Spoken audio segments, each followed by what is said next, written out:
우리 김몽태 집사님 사랑하고 축복합니다. 박수하겠습니다. 네, 할렐루야. 우리 집사님 처음 우리 교회 나올 땐 청년이었거든요. 지금 이렇게 아주 훌륭한 가장이 되셨습니다. 우리 정말 모델인 것 같아요. 우리 김몽태 집사님이. 여러분 저렇게만 되면 됩니다. 네, 애를 계속 낳으면 되는 거예요. 우리 교회가 부흥할 수밖에 없는 거예요. 할렐루야. 네. 할렐루야. 뭐 5명 낳아도 되고 10명 낳아도 됩니다. 주여. 네. 우리 말씀 보겠어요. 우리 성경 말씀 마태복음 오늘 24장 말씀을 같이 보겠습니다. 마태복음 24장 29절부터 51절까지 말씀이 되겠습니다. 우리 신약 42면 우리 조금 길지만 우리 참 귀한 말씀입니다. 우리 교독하실 때 제가 29절을 먼저 받들어 읽겠습니다. 그날 환란 후에 즉시 해가 어두워지며 달이 빛을 내지 아니하며 별들이 하늘에서 떨어지며 하늘의 권능들이 흔들리리라.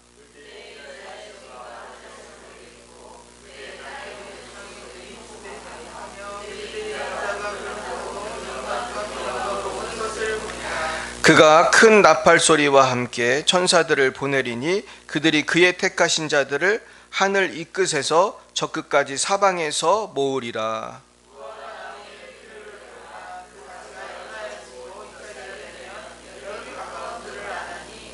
이와 같이 너희도 이 모든 일을 보거든 인자가 가까이 곧 문 앞에 이른 줄 알라.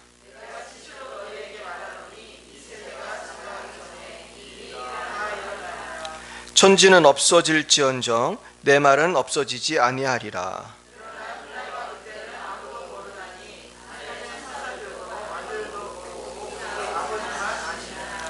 노아의 때와 같이 인자의 임함도 그러하리라.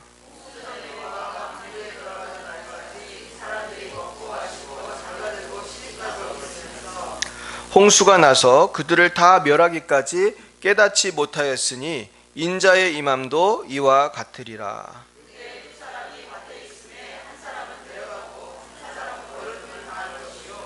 두 여자가 맷돌질을 하고 있음에 한 사람은 데려가고 한 사람은 버려둠을 당할 것이니라.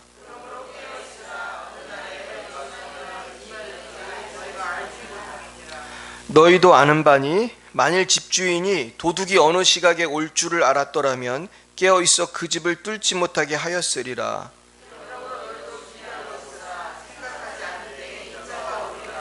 충성되고 지혜 있는 종이 되어 주인에게 그 집 사람들을 맡아 때를 따라 양식을 나눠줄 자가 누구냐.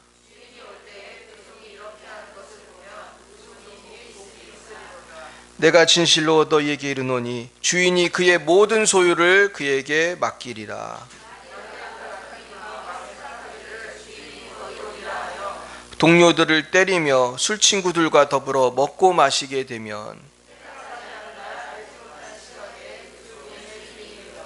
같이요. 어미 때리고 외식하는 자가 받는 벌에 처하리니 거기서 슬피 울며 이를 갈리라. 아멘. 네, 오늘은 그러므로 깨어있으라는 제목으로 하나님 말씀을 증거하겠어요.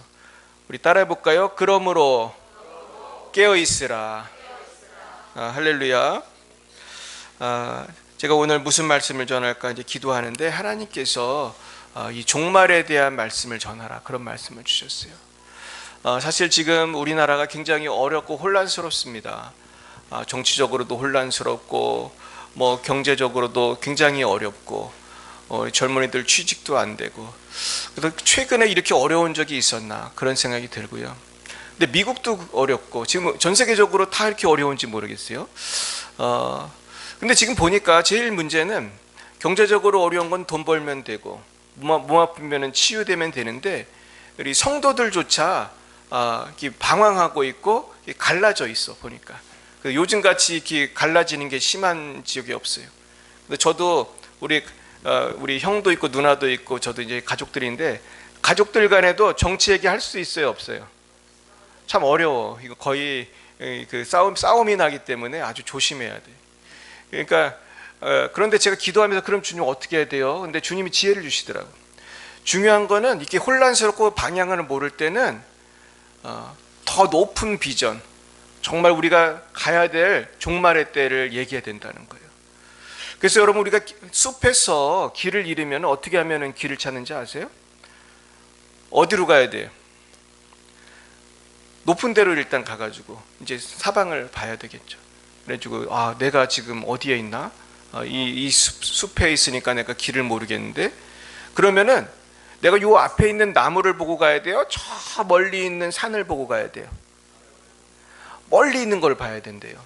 그 생존 전문가의 말에 따르면 길을 잃거나 길을 잘 못 찾을 때는 가까이 있는 걸 보면 안 되고 굉장히 멀리에 있는 것을 점을 찍어 놓고 그걸 향해서 계속 가야 된다는 거예요. 그래야지 길을 안 잃는다는 거예요.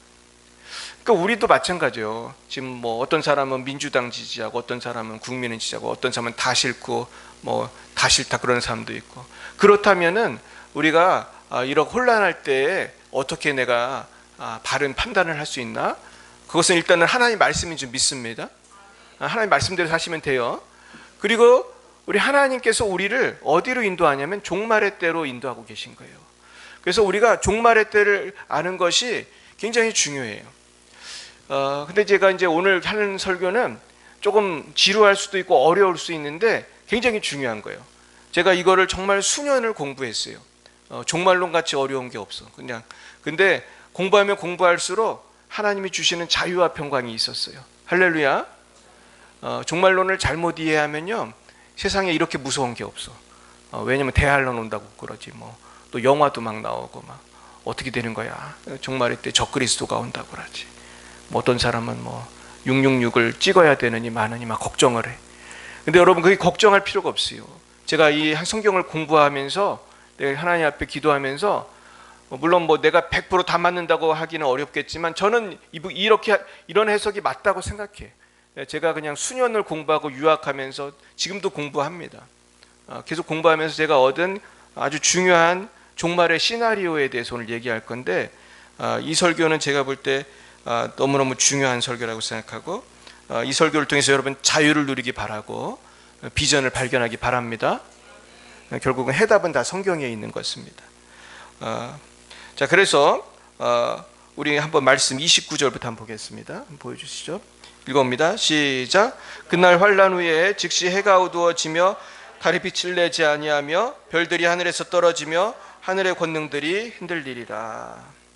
자, 이게 지금 무슨 얘기냐면은 마태복음 24장은 예수님이 종말에 대해서 설교한 부분이에요. 근데 여기 보면 그날 환란 후에, 이거 사실 그날 환란 후에 누가 온다는 얘기입니까? 예수님이 오신다.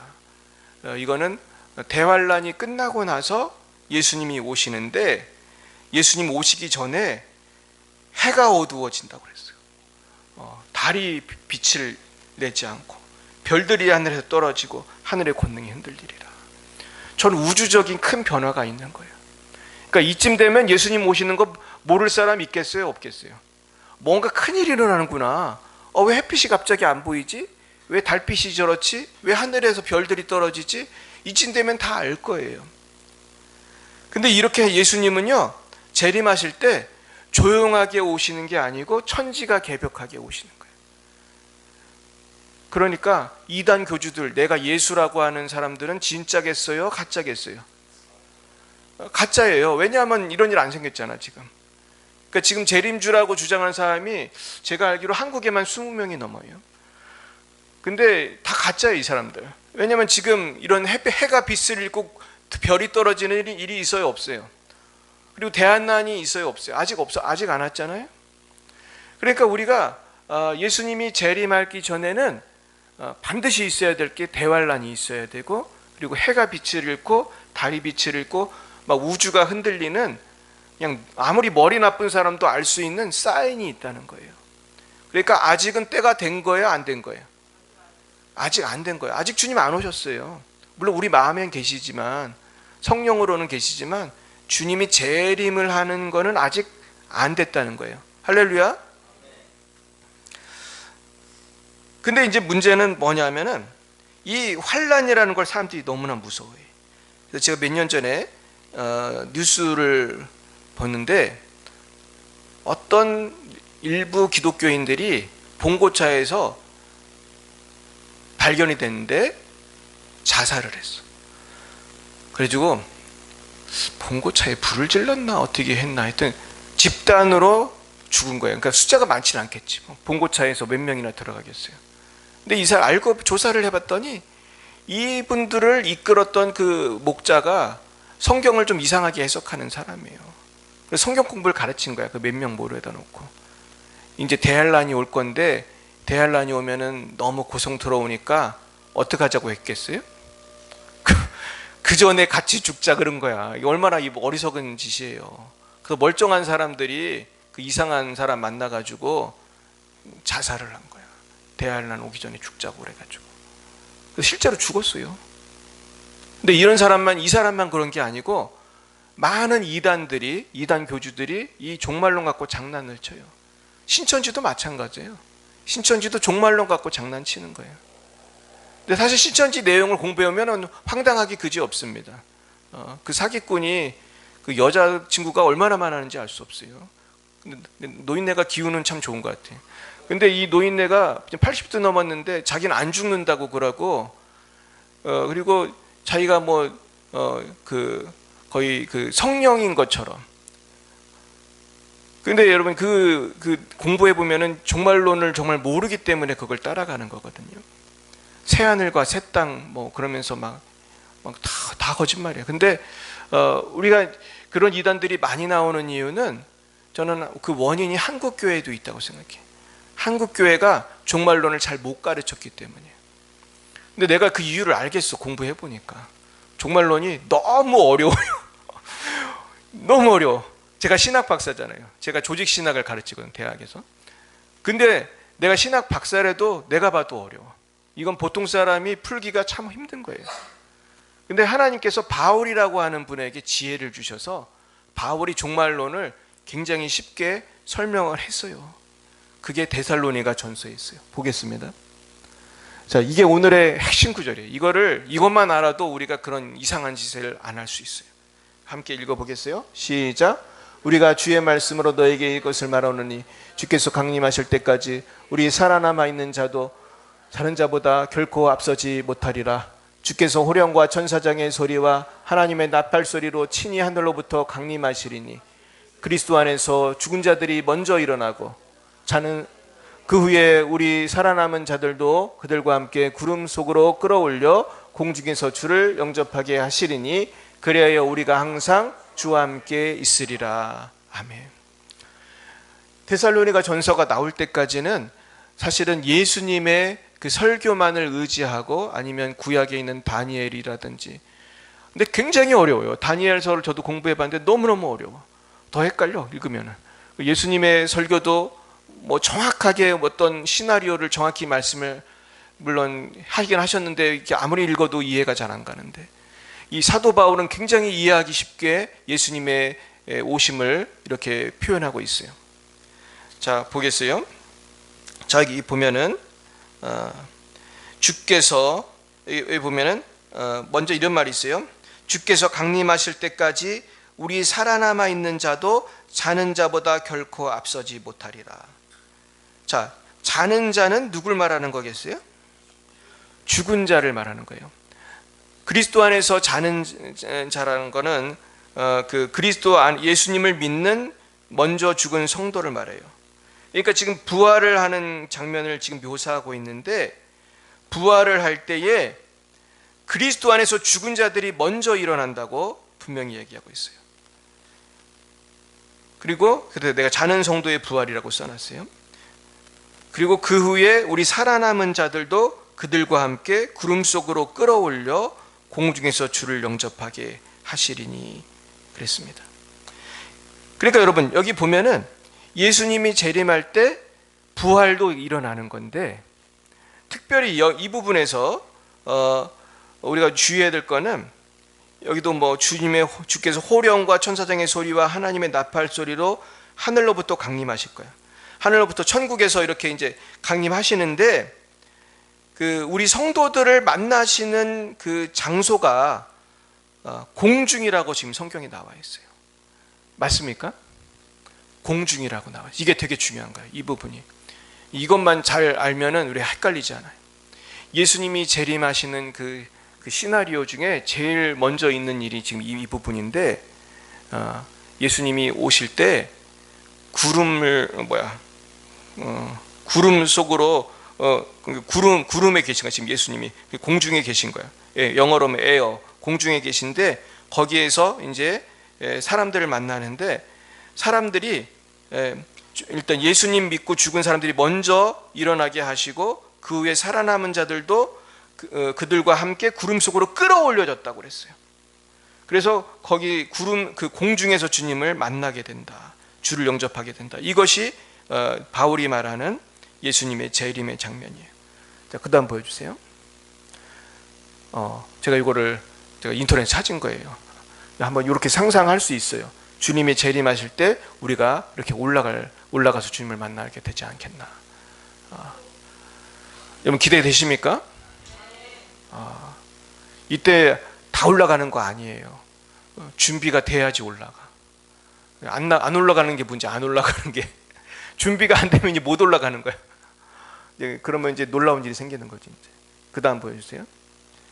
근데 이 끌어올려라는 말이 하르파조라는 말이에요. 따라해볼까요? 하르파조. 이 하르파조가 갑자기 붙잡아 올리다, 낚아채다는 뜻이에요. 그리고 강제로 데려가다. 자, 하나님께서 성도를 하르파조 하신다는 거예요. 지금 뭐 이 땅에서 무슨 일을 하든지 하나님이 이렇게 끌고 올라가는 거야. 강권적인 역사로. 그래가지고 내가 할 거는 예수님만 잘 믿으면 돼. 그 예수님 잘 믿는 사람은 하나님이 진공청소기처럼 딱 끌고 올라가는 거야. 근데 하나님이 모든 사람을 끌고 가는 게 아니라는 거야. 누구를 믿어야 돼? 어떻게 믿어야 돼? 제대로 믿어야 돼. 잘 믿어야 돼. 엉터리로 나는 하나님을 99.99% 믿습니다. 이거는 믿는 거야, 안 믿는 거야? 이건 의심을 하고 있는 거야, 지금. 의심하면 안 돼요. 믿으시기 바랍니다. 저도 다 알고 믿는 거 아니에요. 근데 저는 하나님을 믿어보니까 너무 좋으신 분이에요. 할렐루야. 여러분 좋으신 하나님 믿으시기 바랍니다. 우리 따라 볼까요? 좋으신 하나님. 여기에 많은 진리가 포함이 되어 있어. 좋으신 하나님은요, 우리 성도와 교회를 대환란에 내팽개치는 분이 아니에요. 이렇게 왜 끌어올렸겠어요? 이 땅에서 이제 심판이 시작되는 거예요. 이게 제가 공부한 결론이에요. 왜 랩처가 있어야 되냐? 왜 이 랩처라고 영어로 이 휴거가 있어야 되냐? 왜냐하면은 분리를 해야 되는 거예요. 예수님이 재림할 때 분리가 일어나야 돼. 잘 믿는 사람하고 안 믿는 사람하고 구분하시는 거예요, 지금. 그러면 이게 밑에 있는 사람 너무 고생이잖아요. 요즘 아이들 말로 개고생이잖아요. 이렇게 말할 수 있는데 이게 단순히 개고생이 아니에요. 나는 이때야말로 마지막 찬스를 주는 거라고 생각해. 그동안 예수님을 엉터리로 믿었던 사람들이 이제 곽찬희 목사도 사라지고 유주희 사모도 사라지고 여러분 다 사라질 줄 믿습니다. 남고 싶은 사람이 있어요? 다 올라갔는데 왜 나만 남았지? 그때 목사님이 설교했던 랩처 휴거가 일어났나 보다. 그리고 막 이상한 사람들이 나타나서 막 독재를 해. 막 666 찍어야 돼. 막 그러고 막 이상한 짓 시키고 안 하면 죽어. 막 그러니까 성경에서 그때 목사님 설교하던 적그리스도가 나타났나 보다. 그래서 사람들을 막 죽이는 보고 저놈이 정말 그놈인가 보다. 나쁜 놈이네. 내가 늦었지만 주님 이제라도 믿고 싶습니다. 할렐루야. 그렇게 예수님을 믿을 마지막 기회를 전 주는 거라고 생각해요. 실제로 그렇게 믿는 사람이 전 있을 거라고 보고 성경도 그걸 기록하고 있어요. 그래서 우리가 뭘 깨달아야 되냐면은 준비를 왜 해야 되냐면 준비를 하고 제대로 믿어야 휴거를 받아서 이 땅에서 고생 안 하는 거예요. 근데 이게 남아있으면 고생할 거 다 하면서 막 순교하면서 예수를 믿다가 이제 구원을 받는 거예요. 그러니까 저는 대환란이 심판의 의미도 있지만 그동안 긴가민가 했던 사람, 예수님을 잘 몰랐던 사람에게 예수님을 믿을 마지막 기회를 주는 거구나. 할렐루야. 내가 그걸 깨닫게 되었어요. 제가 이건 깨달은 지가 얼마 안 돼. 하나님은 정말 사랑의 하나님이다. 정말 힘들지만은 마지막 기회를 주시는구나. 할렐루야. 그 다음 보겠어요. 읽어봅니다. 그때의 인자의 징조가 하늘에서 보이겠고 그때의 땅의 모든 족속들이 통곡하며 그들이 인자가 구름을 타고 능력과 큰 영광으로 오는 것을 보리라. 네, 지금 읽은 이 부분은 이제 마태복음입니다. 우리가 이걸 보면서 뭘 알아야 되냐면은 데살로니가 전서와의 차이점을 알아야 돼. 차이점이 있어요. 데살로니가 전서에서는 공중에서 주님을 만난 거잖아. 쉽게 말해서 주님이 이렇게 하늘나라에서, 더 높은 하늘나라에서 요만큼 완전히 안 내려오고 공중에서 이렇게 계셨단 말이에요. 그래서 이 구름 위에 이 공중에서 우리 성도들을 이렇게 끌어올려 가지고 같이 이렇게 있게 한 거예요. 성도를 막 하은선 집사님도 막 끌어가고 막 저기 누구라고 그럴까? 우리 가고 싶은 사람들 다 이렇게 올라가 믿음으로. 그래서 이렇게 공중의 주님을 만나는 것이 이게 휴거란 말이에요. 할렐루야. 그런데 지금 여기 마태복음 24장에 있는 장면은 이거랑 좀 달라요.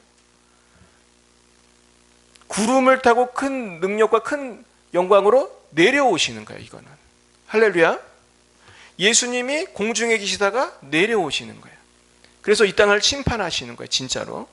뭐 7년 대환란은 심판의 그냥 서막이고 진짜 심판은 내려와서 하시는 거예요. 그러면 이때 예수님하고 같이 누가 내려올 것 같아요? 아까 끌려 올려왔던 하은선 집사님이 같이 내려오는 거예요. 우리 모두 함께 내려오길 축원합니다. 우리 김영식 사님도 내려오고 이미애 권사님도 내려오고 할렐루야. 그러면서 이제 주님이 정말로 이 땅에서 이 땅을 통치하시는 거야. 그 다음 보겠어요? 그러면서 이게 제일 헷갈린 부분이 이거예요. 읽어봅니다. 그가 큰 나팔 소리와 함께 천사들을 보내리니 그들이 그의 택하신 자들을 하늘 이 끝에서 저 끝까지 사방에서 모으리라. 이걸 보고 수많은 목사님들이 헷갈려 하는 거야. 아니 이게 뭐냐? 그러면은 환난 후에 예수님이 이렇게 이 땅에 내려와서 여기 보면은 성도들을 모은다고 했는데 이게 성도의 부활이고 이게 휴거 아니냐 그렇게 얘기를 하는 거예요. 근데 아니에요. 이건 휴거 아니야. 이건 지상 재림이지. 지금 이거는 아까 휴거는 공중에서 있다고 그랬잖아. 지금 이건 이렇게 내려온 거잖아. 근데 내려왔는데 무슨 성도가 있어? 무슨 성도겠어요? 이 사람들은. 아까 그 고생하다 예수 믿은 사람, 대환란 겪으면서 믿은 사람, 할렐루야. 그런 사람들도 꽤 많을 거라고 사실은. 한국에는 분명히 많을 거고 미국도 많을 거고 뭐 혹시 이슬람권에도 많이 있을 거고. 이제 이거는 끌려 올라가는 게 아니고 천사들이 모으는 거란 말이에요. 모으는 거. 이해 가십니까? 다른 거예요. 그래서 자꾸 어떤 목사는 이거를 얘기하면서 봐라, 성도를 이때 모으잖아. 그러니까 환난 겪고 나서 우리가 휴거되는 게 맞아, 그런 얘기를 하는데 이거는 휴거를 몰라서 하는 소리야. 휴거는 공중에서 된다고 분명히 누가 기록했어요? 바울이 기록했잖아요. 분명히 성경에 나오잖아요. 지금 이건 공중이 아니고 이건 지상이잖아. 지상에서는 휴거가 일어나는 게 아니고 이제 심판하러 오시는 거야. 이거는. 이러면 그림이 그려지십니까? 그러니까 뭐 7년 대환란이 정말 문자적으로 7년인지 뭐 실제로는 더 길은 건지 그건 잘 모르지만 중요한 거는 주님이 공중에서 재림하시는 기간하고 공중에서 우리 성도들을 이렇게 모아가지고 계시는 기간하고 이 땅에서 있는 그 환란의 기간은 같겠어요? 다르겠어요?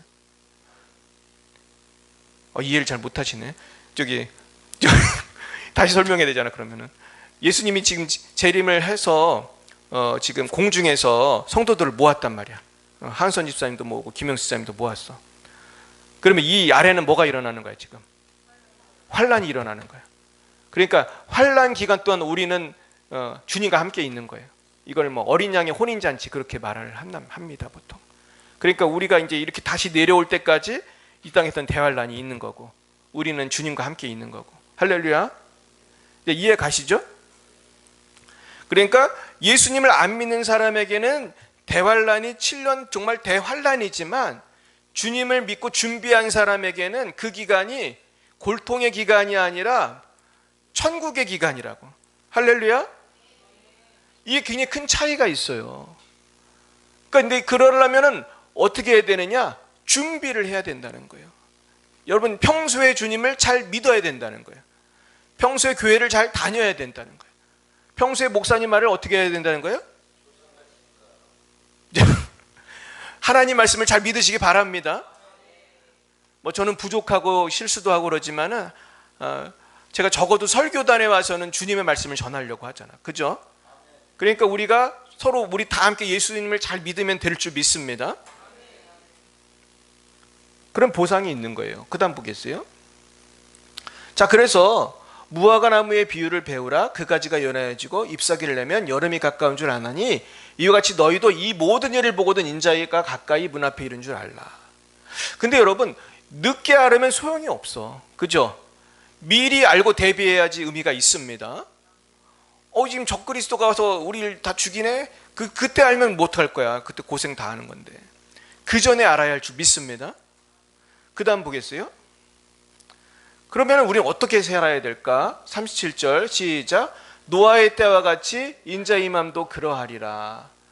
홍수 전에 노아가 방주에 들어가던 날까지 사람들이 먹고 마시고 장가들고 시집가고 있으면서 홍수가 나서 그들을 다 멸하기까지 깨닫지 못하였더니 인자의 임함도 이와 같으리라. 그래서 예수님이 힌트를 주는 거예요. 힌트. 교수님들도 가끔 시험 문제 뭐 낼 거 힌트를 주거든. 저도 힌트를 다 주고 시험 문제를 냈어요. 근데도 이렇게 공부를 안 해, 애들이. 그리고 엉뚱한 거 공부하고 답답한 거지. 근데 예수님이 힌트를 주는 거예요. 대환란을 면할 힌트. 뭐예요? 노아처럼 하면 돼. 노아의 때가 뭐예요? 노아의 때 물심판이 있었어. 물심판. 이제 주님이 재림할 때는 물심판이에요? 불심판이에요? 불심판이야. 이제 지옥 가는 거야. 이제 더 무서운 심판이야. 근데 물심판을 할 때 노아는 방주를 예비하고 방주에 들어가라고 했어요. 막 방주를 계속 짓고 그 힘든 게 막 거의 어떤 사람이 그러더라고. 형친학자들이 보통 100년을 지었대. 방주를. 얼마나 고생했겠어요. 욕 먹으면서 저 미친놈 산 위에다가 배를 만든다. 미친놈 소리를 100년을 들으면 얼마나 힘들겠어요. 100년 동안 온 식구가 다 미쳤다는 소리 듣고. 근데 그 미쳤다는 소리 듣고 방주를 만들었던 누구만 살았죠? 노아와 그 식구들만 살았잖아. 그러니까 예수 믿는 게 이와 똑같다는 거예요. 우리의 방주는 예수님인 줄 믿습니다. 예수님 믿으면 세상 사람들이 바보다, 멍청이다, 왜 교회에다 돈 내고 왜 시간 낭비하고 얼마나 욕을 해 진짜. 근데 다 욕 먹고 나오신 여러분들 축복합니다. 이게 의미가 있는 거예요. 우리는 그래서 방주에서 안전한 거예요. 할렐루야. 인자의 임함도 그렇다. 사람들은 방주에 관심도 없고 먹고 마시고 장가들고 시집가면서 일상생활을 했습니다. 지금도 그래요, 안 그래요? 지금 교회 나와야 되는 이 귀한 시간에 교회 안 나온 사람 지금 나름대로 뭘 하고 있죠? 먹고 마시고 장가들고 시집가고 오늘도 분명히 결혼식 많이 할 거야 분명히. 막 그러면서 교회를 뭐 하러 가? 지금 내가 바쁘고 또 이렇게 또 재미있는 게 많은데 뭐하러 교회가 이 더운 날씨에 그냥 집에서 놀지? 네, 할렐루야. 이걸 다 제껴놓고 오셨잖아요. 지금 거듭나신 분이 다른 거예요. 인자의 임함도 이와 같으리라. 그래서 멸하기까지 깨닫지 못했다는 거예요. 제가 종말에 대한 책을 읽다가 하루는 빌리 그레이엄 목사님이 쓴 책을 읽었는데 거기에 아주 의미심장한 실화가 있어요. 실화가 뭐냐면은 미국의 하루는 엄청난 그 쓰나미인가 태풍이 와가지고 그 해안가에 있는 그 놀고 있는 사람들한테 정부에서 광고를 했어요. 뭐 하라고 광고했겠어요? 피신하셔라. 여기 있으면 우리 다 죽는다. 도망가라 그랬더니 사람들이 도망을 갔는데 먹고 마시면서 즐기던 사람들이 있었다는 거예요. 그 뭐 방갈로인지 호텔인지 거기서 술 먹고 아이고 웃기네 그러면서 계속 놀았던 사람들이 있었다는 거예요. 그 사람들 어떻게 됐을까요? 다 죽었어. 다 죽었어. 대피하라고 분명히 그랬는데 말 안 들은 거야. 우리 미국은 가끔 그런 명령이 떨어질 때가 있어요. 이베큐에이션이라고 하거든요. 다 도망가라, 다 빼라고. 우리 세범이 알아들었지? 이베큐에이션. 그 나가라고 하는 거야. 그러면은 이 동네 떠나라. 위험하다. 근데 안 떠나고 있었던 거예요. 근데 지금 이 세상 사람들도 똑같아요. 예수 믿으라고 막 전도하고 막 티슈 나눠주면 티슈조차 잘 안 받아. 건빵도 잘 안 받아. 그럼 무슨 뜻이에요? 관심 없고 너나 믿어라 그 소리잖아요. 저도 전도하면서 조롱 많이 받습니다. 심지어 막 어린애들도 조롱을 해. 그래도 전도하는 거야. 중요하니까. 근데 가끔 가다가 그렇게 전도하면 예수 믿는 사람들이 있잖아요. 얼마나 귀합니까? 그 다음 보겠어요? 근데 여기서 이제 좀 어려운 부분인데 읽어보겠어요? 그때 두 사람이 밭에 있음에 한 사람은 데려가고 한 사람은 버려둠을 당할 것이요 두 여자가 맷돌질을 하고 있음에 한 사람은 데려가고 한 사람은 버려둠을 당할 것이라는 거예요. 일상생활을 하고 있는데 어느 날 한 사람은 데려가고 한 사람은 남는다는 거예요. 근데 이게 해석이 쉽지 않은데 이 두 가지 해석이 있어요. 한 가지 해석은 뭐겠어요? 데려간 사람이 사는 거야? 남은 사람이 사는 거야? 그러니까 한 가지 해석은 휴거된 거다. 데려간 사람은. 그걸 묘사한 거다. 이렇게 보는 신학자가 있고 또 한 종류의 신학자들은 뭐라고 묘사를 하냐면은 아니다. 저거는 그 예수님이 지상 재림을 한 다음에 휴거 끝나고 지상 재림을 한 다음에 심판하려고 데려가는 거기 때문에 저때 데려가는 거는 심판받는 거다. 그렇게 해석하는 분도 있어요. 근데 중요한 거는 준비하면은 구원을 받는다는 거예요. 할렐루야. 저는 양쪽 해석이 다 가능할 것 같은데 저는 오히려 저게 휴거의 장면 같아. 어떻게 생각하세요? 나는 저게 휴거 같아. 제가 볼 때는. 그 다음 보겠어요? 자, 결론입니다. 시작. 그러므로 깨어 있으라. 어느 날에 주가 임하는지 너희가 알지 못함이니라. 이거 우리가 옛날에 우리나라 조선시대 때 암행어사 있었잖아. 암행어사가 알려주고 와요? 몰래 와요? 몰래 오잖아. 그 영화에 보면은 몰래 막 옷도 시원찮게 입고 와가지고 막 그래가지고 갑자기 뭐를 딱 꺼내. 마패를 딱 꺼내가지고 그래서 사람들이 막 무서워하고 옛날에 참 재밌게 봤는데 예수님 비슷하게 오시는 거란 말이에요. 아무도 모르게. 그러니까 어떻게 해야 된다는 거예요? 깨어 있어야 된다는 거예요. 할렐루야. 이 성경에 말하는 깨어 있으라는 것은 많은 걸 시사해요. 우리가 신앙생활을 이렇게 깨어 있어야 할 줄 믿습니다. 깨어 있어야 돼. 자면 안 되는 거예요. 이거는 주님을 항상 바라보고 항상 기뻐하고 그다음에 뭐예요? 쉬지 말고 기도하고 범사에 감사하라. 이게 데살로니가전서 5장에 나오는 말씀이잖아요. 이게 사실 종말을 말씀하면서 나온 말씀이에요. 이게 누구의 뜻이라는 거예요? 하나님의 뜻이라는 거예요. 그러니까 종말을 대비하는 가장 중요한 세 가지가 저는 이거라고 생각해요. 다시 한번 따라해 볼까요? 항상 기뻐하라. 쉬지 말고 기도하라. 범사에 감사하라. 예, 외로워도 슬퍼도 나는 안 울어. 참고 또 참지 울기내 울어. 이게 누가 한 말이에요? 캔디가 한 말이에요. 근데 우리는 그 캔디 때문에 기뻐하는 게 아니고 주님 때문에 기뻐하는 거야. 할렐루야. 주님이 오실 거니까. 그 다음 보여주세요. 읽어봅니다. 너희도 아는 바니 만일 집주인이 도둑이 어느 시각에 올 줄 알았더라면 깨어있어 그 집을 뚫지 못하게 하였으리라. 이러므로 너희도 준비하고 있으라. 생각하지 않은 때에 인자가 오리라. 이게 되게 중요해요. 주님은 생각하지 않은 때에 갑자기 오시지 어떤 징조를 짠하고 보여주고 오면 그거 모를 사람이 어디 있어. 그리고 사람들이 그 징조가 보일 때까지 준비해요? 안 준비해? 만약에 그 예수님의 재림의 시나리오를 사람들이 말하는 것처럼 대환란이 오고 나서 만약에 우리 휴거가 일어난다면은 이렇게 되는 거야. 존 맥가더 목사님이 표현한 그대로 내가 보여드릴게. 재림을 우린 지상 재림을 믿잖아요. 그리고 우린 공중 재림과 지상 재림을 믿는 거거든 사실은. 근데 예수님이 마태복음 24장대로 정말로 예수님이 이제 이 땅에 내려오기 직전에 만약에 휴거가 된다면은 존 맥가더 목사님 그렇게 표현하더라고. 슉 올라갔다가 바로 내려와야 된다는 거예요. 슉 올라갔다가 바로 내려온다는 거예요. 그래서 그분이 그러더라고. 뭐하러 올라가냐는 거예요. 바로 내려올 건데. 이해 가세요? 주님 휴거가 주님 재환란 고생 다 하고 주님 지상 재림하기 직전에 슉 올라간다면은 그 휴거가 무슨 의미가 있냐는 거야. 어떻게 생각하십니까? 그리고 만약에 대환란이 있은 다음에 주님이 오시고 공중재림이 만약에 없다면, 저는 있다고 믿습니다. 왜? 성경이 나오니까. 공중재림이 없고 그냥 주님이 재림한다면은 대환란이 꼭 먼저 있어야 되는 거잖아요. 휴거 전에. 이해 가십니까? 그리고 적그리스도가 와야지 휴거가 되는 거잖아. 그러니까 그것들이 나타나기 전까지는 주님이 안 오신 게 맞는 거잖아. 이해 가세요? 그러니까 주님이 갑자기 올 수가 있어요, 없어요? 없어. 이거는 논리적으로 안 돼. 그러니까 저는 환란이 끝나고 나서 휴거된다는 건 틀렸다고 생각해. 왜냐하면 생각지 않은 때에 오셔야 되는데, 환란 겪을 거 다 겪고 오신다면은 그거를 생각하지 않은 때가 아니잖아. 이제 좀만 있으면 주님 오시겠지. 그걸 계산하고 있겠지. 저놈이 이제 나를 3년 괴롭혔으니까 좀 한 몇 년 더 남았다. 이렇게 4년 있으면 뭐 3년, 뭐 예를 들면 제가 1년 괴롭혔으니까 몇 년 남았다. 계산이 될 거 아니에요. 이해 가십니까?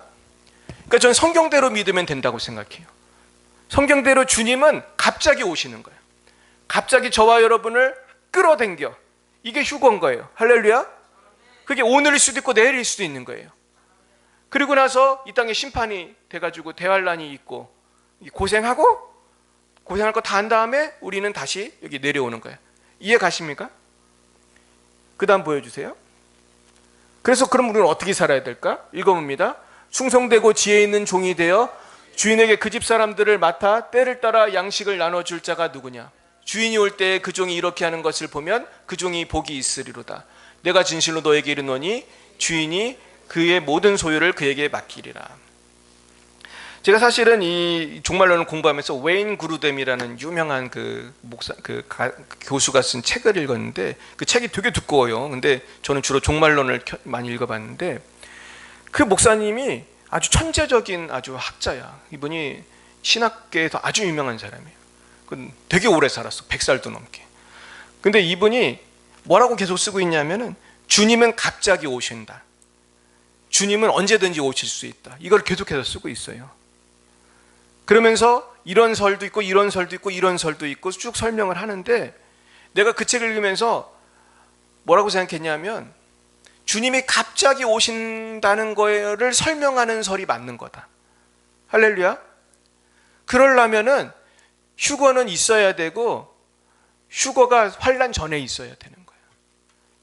주님이 갑자기 오신다는 걸 설명하는 건 이 방법밖에 없는 거예요. 존 메가더도 그렇게 생각했어요.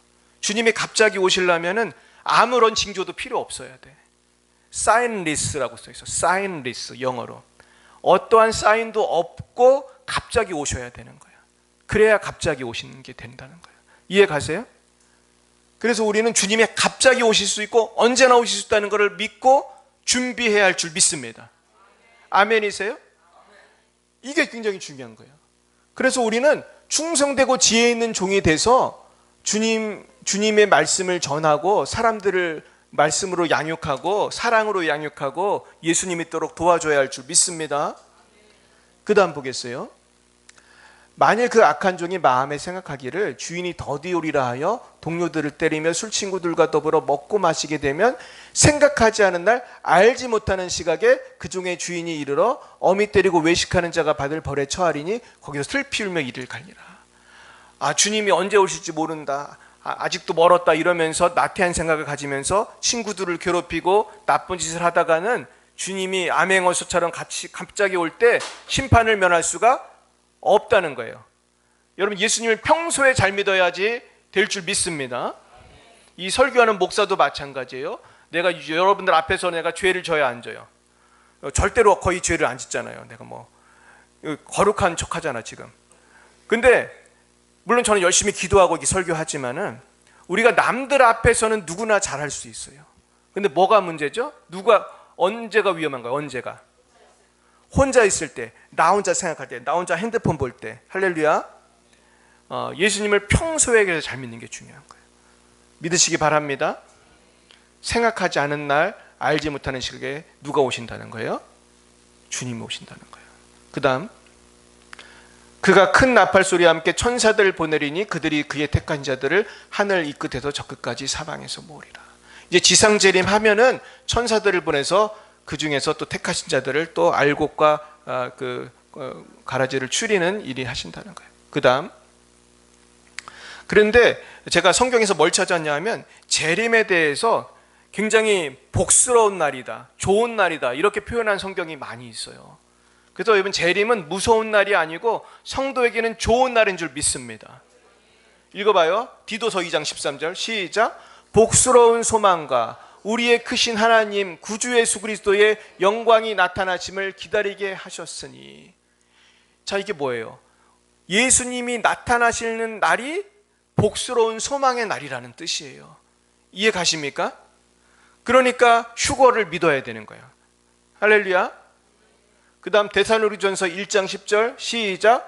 또 죽은 자들 가운데서 다시 살리신 그의 아들이 하늘로부터 강림하실 것을 너희가 어떻게 기다리는지를 말하니 이는 장래의 노하심에서 우리를 건지시는 예수시니라. 노하심에서 우리를 건지시는 거라는 거예요. 이해 가십니까? 주님이 하늘에서 가셔가지고 우리를 노하심에서 이 7년 대환란에서 건져주시는 거예요. 이해 가십니까? 다음에 데살로니가전서 5장 9절 시작. 하나님 우리를 세우심은 노하심에 이르게 하심이 아니요 오직 우리 주 예수 그리스도로 말미암아 구원을 받게 하심이라. 성도는 심판의 대상이 아니고 구원의 대상인 거예요. 믿으시기 바랍니다. 그 다음 보겠어요. 읽어봅니다. 형제들아, 때와 시기에 관하여는 너에게 쓸 것이 없음은 주의 날이 밤에 도둑같이 이룰 줄 너희 자신이 자세히 알기 때문이라.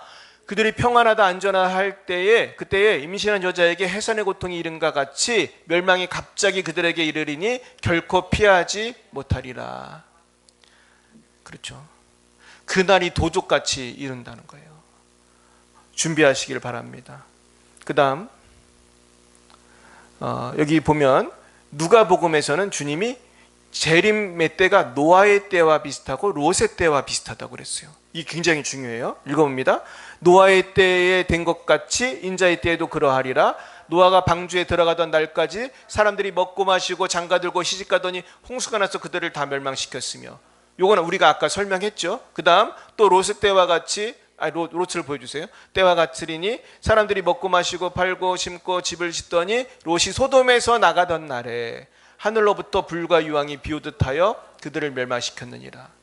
이 롯의 때라고 하는 것은 소돔과 고모라가 멸망했던 그런 동성애가 많고 폭력이 많고 아주 악한 때를 말하는 거예요.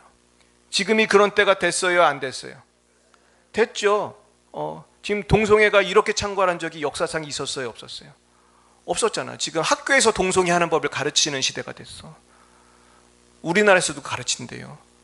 이게 기가 막히지 않습니까? 초등학교 애들 아무것도 모르는 애들한테 동성애 하는 법을 가르친다니까, 학교에서. 지금 롯의 때예요, 아니에요? 롯의 때야. 지금 롯의 때가 된 거예요. 그 때가 가까운 거예요, 아직 멀은 거예요? 주님은 내일 하셔도 이상할 게 없어. 내가 볼 때 오늘 뭐 집에 가다가 오실지도 몰라. 예수님 잘 믿으시기 축원합니다. 옆에 분에게 인사하겠어요. 예수 잘 믿읍시다. 할렐루야. 이 멍하게 있다가 이제 안 올라가는 거야. 멍하게 있다가 그러면은 다 어디 갔나 막 전화해 보면 광 목사님 어디 갔나 전화해 보세요. 카톡을 안 받아. 어떻게 된 건가? 어떻게 된 거야? 다 올라간 거야 이제. 그러면은 혼자 나오면 이제 긴장이 되는 거지 이제. 큰일 났네. 그러지 않길 바랍니다. 그다음 자, 이게 또 중요한데 우리 한번 읽어보겠어요? 요한계시록 3장 8에서 10절 시작. 볼지어다 내가 내 앞에 열린 문을 두었으되 능히 닫을 사람이 없으리라. 내가 내 행위를 아노니 내 작은 능력을 가지고서도 내 말을 지키며 내 이름을 배반하지 아니하였도다. 보라, 사탄의 회당 곧 자칭 유대인 하나 그렇지 아니하고 거짓말하는 자들 중에서 며칠 내게 주어 그들로 내 발 앞에 절하게 하고 내가 널 사랑하는 줄 알게 하리라. 내가 나의 믿음 인내의 말씀을 지켰은즉 내가 또한 너를 지켜 시험의 때를 면하게 하리니 이는 장차 온 세상에 임하여 땅에 거하는 자들을 시험할 때라. 이게 빌라델비아 교회에 주시는 말씀이에요. 예수님이 빌라델비아 교회에 주시는 말씀에 보면은 주목할 부분이 있어요. 빌라델비아 교회가 왜 칭찬을 받았냐면 능력은 작은데 말씀을 배반하지 않았어. 지금으로 말하면 교회는 조그맣고 성도는 적은데 말씀대로 살았어. 어떤 교회가 그래요? 열방예배 사랑교회. 내 입으로 말하기 참 그런데 우리 교회는 교회가 작은데 말씀대로 살잖아. 할렐루야. 그러면 이제 빌라델비아가 되는데 이렇게 예수님을 잘 믿고 특별히 뭘 잘했냐 하면 인내의 말씀을 지켰어요. 말씀을 끝까지 인내하면서 지켰어요. 이게 쉬워요, 어려워요? 어렵잖아요. 그러니까 예수를 계속 잘 믿으시기 바랍니다. 그랬더니 장차 온 세상에 임하여 땅에 거하는 자들을 시험할 때를 면하게 해주신다는 거예요. 시험의 딸을 면하게 해주신다는 거예요. 이게 언제인 것 같아요? 이게 대환란 때라는 거예요. 이렇게 보는 학자들이 많아요. 지금 여기서 말하는 시험의 때, 온 세상에 임하는 시험의 때가 뭐겠나? 계시록에 나오는 이때가 대환란의 때가 아니냐. 예수 잘 믿으면 대환란의 때를 면하게 해주신다는 말씀이 좀 믿습니다. 그 다음, 자, 오늘 이분 말씀드리고 마치겠어요. 이분이 누구 같아요? 자, 이분은 김응락 장로님이라는 분이에요. 김응락 장로님. 어느 교회 장로님인 것 같아요? 영락교회 장로님이에요. 제가 영락교회 다닐 때 이분에 대해서 알게 됐어요. 이분이 45세에 순교했어요. 아주 젊을 때. 근데 이분은 이제 찾아보니까 1906년 5월 6일 평안북도 의주군 고관면 소군무등섬에서 농가 김기평시의 사남으로 태어났다. 그러니까 무슨 섬에서 태어나신 것 같아요. 농부의 아들이니까 별로 부자가 아니었을 텐데 예수님을 7살 때부터 학교에 출석해서 15세에 세례를 받고 19세에 집사가 되셨어요. 그리고 23세에 신의주로 옮겨서 윤하영 목사님의 지도를 받고 신의주 제일교회 집사가 됐는데 복을 받았어요, 이분이. 그래서 1935년에 옥상회라는 포목상을 창업해 신의주 굴지의 사업가가 됐어요. 이분이 가난한 농부의 아들이었던 것 같은데 뭐 섬이니까 얼마나 부자였겠어, 내 잘은 모르지만. 근데 이분이 아주 큰 사장님이 되셨어요. 그래서 이분이 뭘 했냐 하면 일신학교라는 그런 학교, 기독교 학교를 세우게 돼. 설립이사가 돼. 이미 33세 때, 그 젊을 때. 그리고 이분이 보리론이라고 하는 또 기독교 그런 사회봉사기관을 그런 거액을 거부해서 설립자가 돼요. 보리론이 지금 한국에 있어요. 영락교회 제가 부교역자 할 때 거기 가서 설교도 제가 했었어요. 지금 한국 서울에 있습니다. 그러니까 영락교회는 어떻게 생긴 거냐 하면 그런 사회복지 시설을 하던 사람들, 고아나 그런 사람들 데리고 한경진 목사님이 한국에 와서 개척한 교회가 영락교회예요, 사실은. 영락교회는 처음에 교회로 시작한 게 아니고 고아원으로 시작한 거예요, 사실은. 그게 이제 신의주에 있다가 일로 온 거란 말이에요. 그래가지고 이분이 결국엔 1948년 6월에 영락교회 장로가 되고 또 기독교 공보사라고 하는 당시의 유일한 기독교 신문사를 이분이 또 인수하고 운영했습니다. 그리고 영락교회 예배당을 건축하게 될 때 건축위원이 돼서 그래서 자기가 그 자재를 조달하면서 성전을 짓는데 굉장히 큰 공을 세우신 그런 분이었어요. 그랬는데 그렇게 했고 나서 1950년, 그러니까 본당을 1949년 3월에 건축이 시작이 됐는데 거의 본당을 짓자마자 그 영락교회 보시면 아주 대리석으로 멋있게 지었잖아요. 그게 이때 지어진 거더라고. 49년, 50년 그때. 근데 그때 뭐가 일어났어요? 6.25가 일어났잖아. 그러니까 거의 예배당을 짓자마자 6.25가 일어났고 공산당들이 왔는데 한경진 목사님은 피난을 갔는데 장로님 몇 명이 교회를 지킨 거예요. 근데 이분도 돈도 많고 피난 갈 수 있지, 당연히. 돈도 많은데 남아서 교회를 지킨 거야. 그러면서 이분이 9월 23일 이때 공산군한테 잡혀서 고문을 당하고 이제 하나님께 의탁하는 겟세마나 기도를 드리고 이제 성전 앞에서 순교를 해요. 그러니까 교회에서 순교를 해, 이분은. 정말 교회를 사랑한 분이죠. 교회가 잘 있나 보러 왔다가 그 당시 그 영락교회를 공산군들이 사용했다고 그래요. 그 석조전이거든요. 이게 돌로 진 건물이 단단하니까 무기고로 사용을 했어. 그래가지고 그걸 이렇게 보시다가 이분이 잡힌 거야. 그래서 넌 누구냐 그래가지고, 근데 이분이 담대하게 나는 이 교회 장로다 그랬대.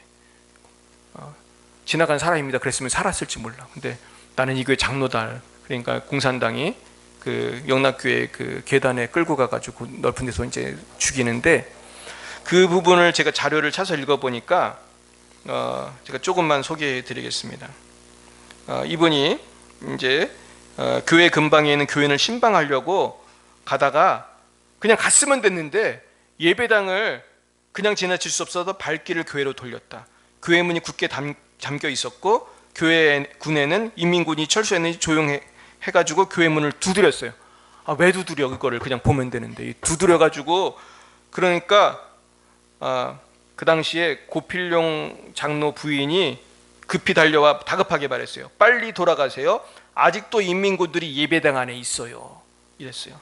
그랬는데 그때 인민군 하나가 총을 들고 달려와 장로님에게 총을 겨누고 너는 누구냐 그런 거예요. 그랬더니 우리 김 장로님이 나는 이 교회 장로다. 곧바로 중부경찰서, 지금도 중부경찰서 있거든요. 명동 근처에. 그걸로 끌려갔어.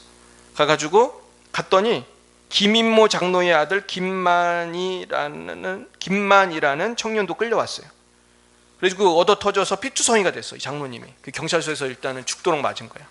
그러고서는 이제 취조가 끝나고 인민군이 그 장로님 김 장로님하고 김만이라는 그 장로님 아들 수갑을 채워가지고 다시 교회로 끌고 가서 계단을 올라가도록 했다. 영락교회가 좀 넓어요. 그 계단에 올라가면 좀 넓은 장소가 나오는데 거기서 이제 총살을 하려고 이제 끌고 가는 거예요. 그래서 본당 남쪽에 빈터가 있는데 두 사람은 거기서 송살당하리라고 예감을 했습니다. 그랬는데 이제 가는 길에 전성청 목사의 장모가 김 장로를 보고 달려 내려와 계단 중간에서 뭔가 이야기를 나눴어요. 그런데 김만 청년을 앞세고 올라가던 인민군이 계단 끝에 이르러 아래쪽을 내려다보며 김 장로에게 빨리 오라고 고함을 질렀어. 근데 그래도 계속 두 사람이 말을 주고받자 화가 나가지고 달려 내려왔어. 이해 가시죠? 계단인데 청년을 앞에 세우고 가다가 이 사람이 뭐 얘기하고 있으니까 화가 나가지고 다시 내려온 거예요. 그랬더니 여기 있던 청년이 어떻게 됐겠어요? 도망갔어, 얘가. 그래서 살은 거야. 그러니까 이 공산군이 화가 나가지고 장로님은 바로 이제 데려가서 이제 총으로 죽이려고 하는데 장로님이 부탁을 하나 했어요. 뭐라고 부탁을 했냐면은 5분만이라도 예배당에 들어가서 기도하고 나오게 해주시오. 얼마나 교회를 사랑한 거예요. 그리고 이분이 간곡하게 인민군한테 죽기 전에 부탁을 해서 5분 동안 시간을 받았대. 그리고 그 영락교회 예배당에 들어가서 이제 보니까 천장도 무너지고 바닥도 패이고 무기가 잔뜩 있는 거예요. 그런데 무기고라는 걸 눈치채고 미군이 폭격을 했는지는 또 몰랐다. 무기들은 이미 철수했는지 잘 보이지 않고 화약 냄새만 진동했다. 교인들이 많은 헌금을 드리고 그것도 모자라 사제를 털어가면서 세운 예배당의 처참한 모습 앞에 김 장로는 가슴이 찢어지는 것 같았다. 그러면서 이분이 거기서 마지막으로 이제 기도를 합니다. 주여 이 나라와 이 교회와 우리 가족과 내 영혼을 당신께 부탁하나이다. 그리고 인민군은 김 장로를 본당 남쪽 빈터로 끌고 가 무릎을 꿇게 했다. 그리고 수천 명의 교인들로 웅성거리던 교회들의 그 시간에는 김 장로는 혼자밖에 없었다. 인민군의 차가운 총뿌리가 김 장로의 머리에 와 닿았다. 탕, 총송이 한 번 크게 울렸다. 이렇게 이제 기록하고 있어요. 결국은 우리가 빌라델비아 교회처럼 신앙을 지키는 것은 쉬워요, 어려워요? 우리가 지금은 쉬운 것 같지만 사실은 우리가 믿음으로 승리하는 것은 쉬운 일이 아니에요. 그러나 여러분, 우리가 믿음으로 승리했을 때 하나님께서 우리를 영원한 천국의 영광으로, 부활의 영광으로 갚아주실 줄 믿습니다. 저는 오늘 종말에 대해서 말씀하면서 우리가 그럼 어떻게 살아야 될 것인가? 사실 지금 제가 자세한 얘기를 하지 않았지만은 지금 대한민국은 공산주의자들이 너무너무 활개를 치고 있습니다. 근데 여러분, 공산주의자들이 어떤 사람인지 여러분 깨달아야 돼. 한국 교회를 핍박하고 많은 목사님들과 장로님들을 죽인 게 공산주의자들이에요. 이 사람들이 한국 교회를 집어삼키고 대한민국을 집어삼키면 우리는 소망이 없는 거예요. 우리가 사명 목숨 걸고 기도해야 할 줄 믿습니다. 우리가 기도해야 돼. 지금 선교사들도 너무나 어렵습니다. 지금 선교사들이 지금 하는 선교에도 큰 브레이크가 걸렸어요. 제가 거기에 대한 자세한 영상을 보내드렸어요. 그런데 저는 어떤 정치적인 얘기를 하자는 게 아니에요. 우리가 저 천국을 바라보자는 거예요. 할렐루야. 주님 맞을 준비하자는 거예요. 그래서 우리 김 장로님처럼 목숨 걸고 주님을 위해 살아가다 보면은 나를 통해서 더 많은 영혼이 구원을 받을 것이고 이 땅에 하나님의 나라가 임할 줄로 믿습니다. 날마다 이 믿음으로 승리하시기를 예수님의 이름으로 축원드립니다. 기도하겠습니다. 사랑과 은혜가 충만하신 하나님 감사합니다. 우리 사랑하는 주님이 언제 오실지 모르지만 늘 깨어 기도하며 항상 기뻐하며 범사에 감사하며 인내하여 주님께 영원 뭉토록 칭찬과 사랑을 받는 우리 모두가 되게 하여 주시옵소서. 주님, 우리의 믿음이 약합니다. 성령을 한없이 부어주셔서 굳건한 믿음 되게 하시고 이웃을 내 몸같이 사랑하게 하시고 날마다 천국의 소망, 부활의 소망을 가지고 어떤 어려움이라도 낙심하지 않으며 담대하게 믿음으로 살아가도록 역사해 주옵시고 참으로 우리도 정말 우리 순교하신 김장로님처럼 주님의 몸된 교회를 사랑하고 주님의 교회를 위하여 정말로 생명 다해 충성하는 우리 모두가 되게 하여 주시옵시고 우리 모두 주님 오실 때 기쁜 마음으로 공중에서 주님을 만나 뵈올 수 있도록 지금 우리의 믿음을 지켜주시고 우리를 성령으로 충만케 하여 주시옵소서. 모든 말씀을 예수님 이름으로 기도드렸사옵나이다. 아멘. 네, 강고 말씀 드리겠습니다. 지금 장하림 선교사님 오셨고요. 그리고 송중 선교사님, 박정인 선교사님께서는 8월 18일에 이제 귀국을 하신다고 합니다. 그 아드님이 이번에 결혼을 하셔서 오시게 되었습니다.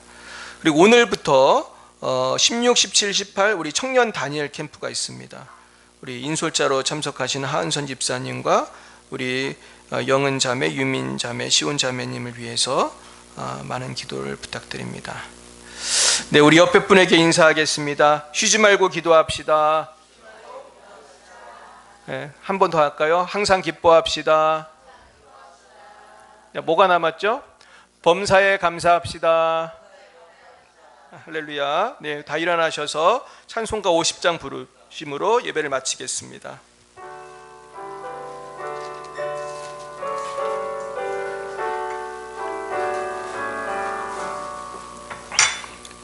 내게 있는 모든 것을 아낌없이 드리네. 사랑하고 의지하며 주만 따라 살리라. 주께 드리네. 주께 드리네. 사랑하는 구주 앞에 모두 드리네. 3절 하겠습니다. 내게 있는 모든 것을 주를 위해 드리네. 주의 성령 충만하게 내게 내려주소서. 주께 드리네. 주께 드리네. 사랑하는 구주 앞에 모두 드리네. 아멘. 주님, 이 시간 우리의 마음과 정성을 모두어 주님께 예물을 바칩니다. 주의 예물 받으시고 하늘의 신령한 복과 땅의 기름진 복으로 아버지 우리에게 은혜 내려주시며 주님 홀로 모든 영광 받아 주시옵소서. 여호와는 내게 복을 주시고 너를 지키시기를 원하며 여호와는 그의 얼굴을 내게 비추사 은혜 베푸시기를 원하며 여호와는 그 얼굴을 내게로 향하여 드사 평강 주시기를 원하노라. 지금은 살아계신 주 예수 그리스도의 구속의 은혜와 하나님 아버지의 놀라우신 사랑하심과 성령의 교통하심이 날마다 주님 오심을 기다리며 늘 깨어 기도하기로 다짐하는 주의 백성들 머리 위에 이제와 영원 뭉토록 함께 하옵시기를 간절히 축원하옵나이다.